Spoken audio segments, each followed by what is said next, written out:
episode with a story from the Epoch Times.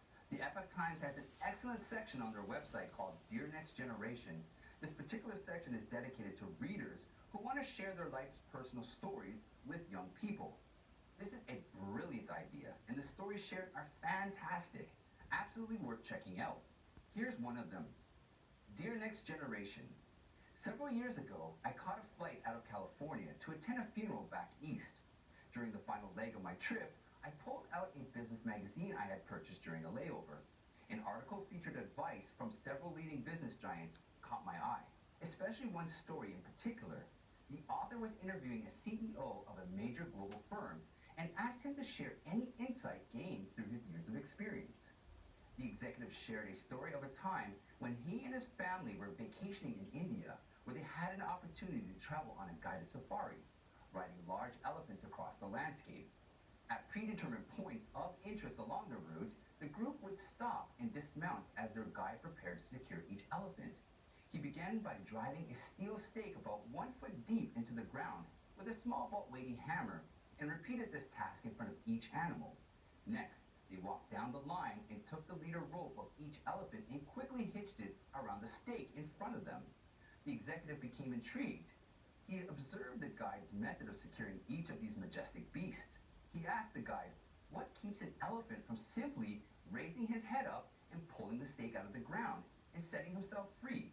Surely a small stake only 1 foot deep couldn't adequately hold such a large animal in place against his own will.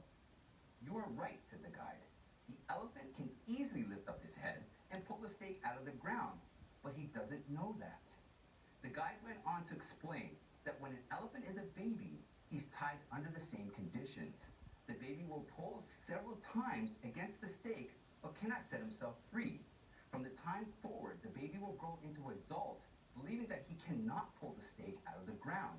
At that moment, the CEO thought of all the people he had known in business who demonstrated the same affliction as those elephants.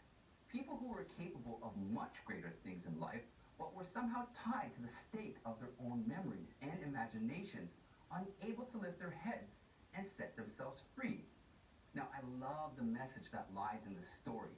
It makes the observation that it doesn't really take much for people to get bogged down by the misconceptions of life and of themselves. We all know a lot of us have had a rough start to life.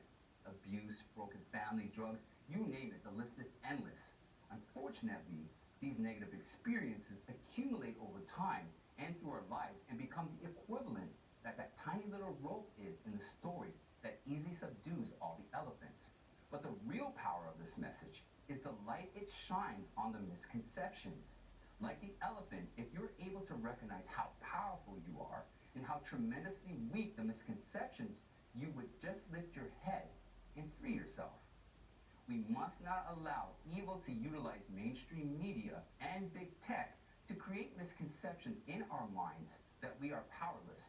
I will tell you this, they are the ones who are scared. They are scared that at any moment, Americans will wake up to the truth that their power over us is only as strong as that tiny piece of rope. Lift your head and be free, America. And that's it for today, my friends. Please like and share. And if you haven't yet, please subscribe. Check out this playlist here for more eye-opener content. You can also follow me on Gab, Parler, and Telegram. Don't forget, please sign up to the email list so that we can stay in contact with each other. Thank you all, and I'll see you next time.